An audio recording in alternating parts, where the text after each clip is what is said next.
നിങ്ങൾ ഒരിക്കലും ട്രേഡിങ്ങിലോട്ട് ഇറങ്ങുമ്പോൾ നിങ്ങൾക്ക് ആകിയിട്ടുള്ള ഒരു ഫണ്ട് വെച്ചുകൊണ്ട് നിങ്ങൾ ഒരിക്കലും ട്രേഡിങ്ങിലോട്ട് ഇറങ്ങരുത്. കാരണം ട്രേഡിംഗ് എന്ന് പറഞ്ഞ സംഭവം ഒരു ഭയങ്കരമായിട്ടുള്ളൊരു മെന്റൽ ഒരു നമ്മുടെ സ്റ്റെബിലിറ്റിനെ തകർത്തളയും. അത് റിക്കവർ ചെയ്യാനും അത് സസ്റ്റെയിൻ ചെയ്യാനും എല്ലാവർക്കും പറ്റിക്കോളുന്നില്ല. ചില ആളുകൾ ഓക്കെ ഞാനിപ്പോ കുറച്ച് നാൾ എന്തെങ്കിലും ചെയ്തിട്ട് ഒരു ചെറിയൊരു ക്യാപിറ്റൽ റേസ് ചെയ്തിട്ട് ആ ക്യാപിറ്റലിനെ ഞാൻ ഡബിൾ ആക്കും. അങ്ങനെ ചെയ്ത് വന്നു കഴിഞ്ഞാൽ obviously you will definitely fail.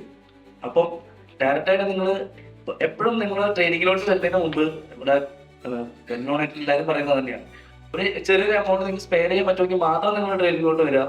അതല്ലെങ്കിൽ നിങ്ങൾക്ക് ചെറിയ എന്തെങ്കിലും ബിസിനസ്സുകളോ അല്ലെങ്കിൽ ചെറിയ എന്തെങ്കിലും ഇപ്പോൾ ലൈക്ക് ക്രിപ്റ്റോ എന്തെങ്കിലും നിങ്ങൾ അതിൻ്റെ ഇൻവെസ്റ്റ്മെന്റ് തുടങ്ങി വെച്ചിട്ട് നിങ്ങൾ ചെയ്യുകയാണെങ്കിൽ അത് വളരെ ബെറ്റർ ആയിരിക്കും. അതെല്ലാം നിങ്ങൾക്ക് ക്യാപിറ്റൽ ഉണ്ട്, നിങ്ങൾക്ക് ചെയ്യാൻ പറ്റും.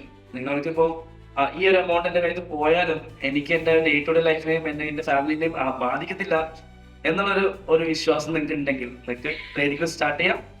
അതല്ല അങ്ങനെ ഒരു സിറ്റുവേഷൻ ഇല്ലെങ്കിൽ നിങ്ങൾക്ക് നിങ്ങൾ സ്റ്റാർട്ട് ചെയ്യേണ്ടത് ഇൻവെസ്റ്റ്മെന്റ് തുക തന്നെയായിരിക്കും.